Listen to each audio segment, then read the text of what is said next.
भक्ति भाव से मनाओल गेल सरस्वती पूजनोत्सव।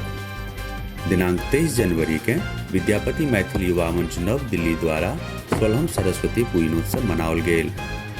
अद्भुत मिथिला के जानकारी देत मनीष झा बौआ भाई कहलथि जे विद्यापति मैथिली युवा मंच सब साल पश्चिमी विनोद नगर में विद्यादात्री माँ सरस्वती पूजा के आयोजन करैत अछि। एहि पूजा में नित्य पूजा पाठ के संगे दिल्ली के विभिन्न स्थानक बौआ बुदरू सभक प्रोत्साहन हेतु अनेकानेक गतिविधि जेना कि क्विज कंपटीशन, चित्रकला, गायन, नृत्य आदि प्रतियोगिता के आयोजन भेल।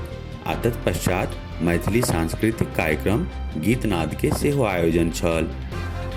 फ्री स्वास्थ्य शिविर संग बहुत रास बौआ सबके अलग अलग विधा में सहभागी लेबाक लेल आ हुनका लोकनि के प्रोत्साहित करबाक लेल संस्था द्वारा पुरस्कार सेहो वितरण करैत आयोजनक सफलताक एकटा नव आयाम स्थापित कयल गेल।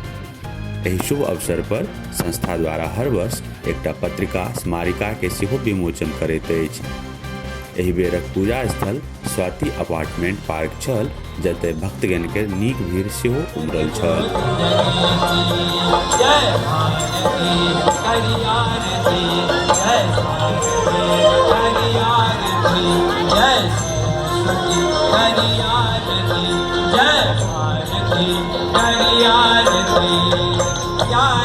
ज्ञान अहि जग में सर्वोधि करदाता।